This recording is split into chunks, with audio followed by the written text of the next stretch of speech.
اختلال کمبود توجه و بیش فعالی که بهش میگن ADHD تقریباً بیشترش ریشه ژنتیکی داره. علائمش رو میذارن تو دو دسته بی‌توجهی و بیش فعالی.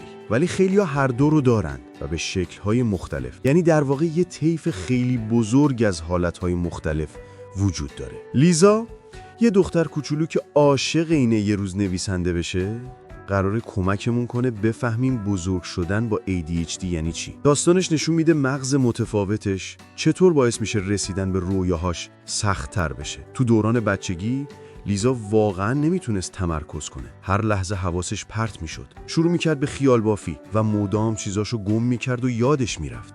حساش خیلی زیاد اطلاعات میگرفتن و مغزش نمیکشید. برای همین زود غرق میشد و شروع میکرد به گریه یا عصبانی شدن. بابا مامانش که چیزی حالیشون نبود، به جای اینکه کمکش کنن فقط دعواش میکردن. دبستان که میره اصلاً نمیتونه یه جا بند شه. همش کلاسو به هم میریزه، باهوشه، ولی جز زبان انگلیسی و هنر همه درساش ضعیفه. خیلی زود بهش میچسبونن که تنبله، از استعدادش استفاده نمیکنه. دوست پیدا کردنم براش خیلی سخته. احساس میکنه با بقیه فرق داره و اذیتش میکنن. اون چند تا دوستی که داره بهش میگن زیادی احساسیه، ولی از ذوق و شوقش خوششون میاد. دور راهنمایی شروع میکنه خط کردن تو دفترش که بتونه تمرکز کنه، ولی معلمش خوشش نمیاد. فکر میکنه حواسش پرت و درواش میکنه. لیزا هم مجبور میشه بی‌توجهیشو قایم کنه. تموم انرژیشو میذاره روی اینکه سر تکون بده و تو چشم معلم زل بزنه. ولی با این کار دیگه کلاً تمرکز از دست میره و هیچی نمیشنوه. دبیرستان که میرسه مغزش دیگه تون میدوه. 1000 تا فکر همزمان تو سرشه. هدفون میذاره که صدای اطرافو قطع کنه و آروم بشه. ولی وقتی پریودش میشه دیگه اونم فایده نداره. خلقش یهو میره بالا پایین. پرخوری میکنه و سیگار کشیدن شروع میشه. 19 سالگی توی رشته ادبیات خیلی خوب قبول میشه. ولی مسئولیت‌های روزمره دیوونش میکنن. احساس سوختن میکنه. دیگه دوش نمیگیره، خونه رو جمع نمیکنه، کلاس نمیره. یه شب به بهترین دوستش میگه دیگه نمیتونم. تمام عمرم زیادی متفاوت بودم که جا بیفتم. همیشه احساس میکردم برای بقیه بارم. دوستش بهش یه روانپزشک معرفی میکنه و لیزا به عنوان آخرین راه میره پیشش.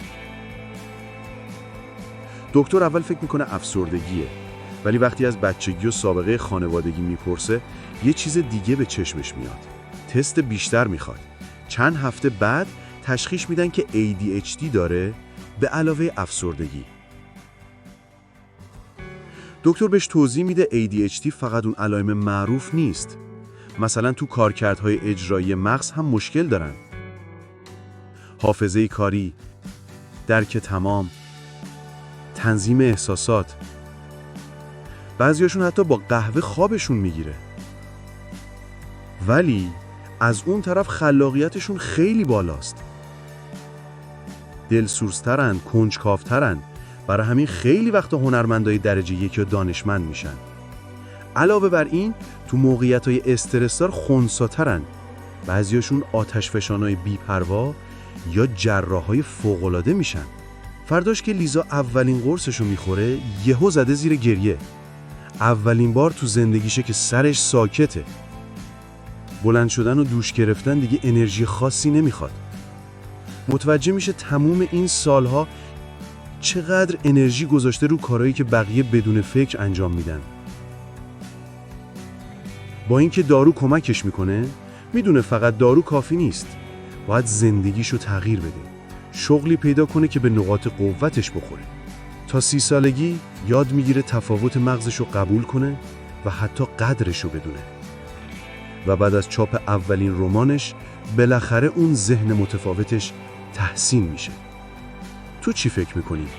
اگه خودت ADHD داشتی یا داری، مغزتو با قرص و درمان و قایم کردن علائم با زندگیت هماهنگ میکردی؟ یا راهش اینه که تفاوتاتو قبول کنی و سبک زندگیتو بذاری جور تو باشه؟ تو کامنت ها برامون بنویس. حتما. اگه این ویدیو به دردت خورد، به بقیه ویدیوها هم سری بزن و سابسکرایب کن. مرسی که تا آخر همراهمون بودی.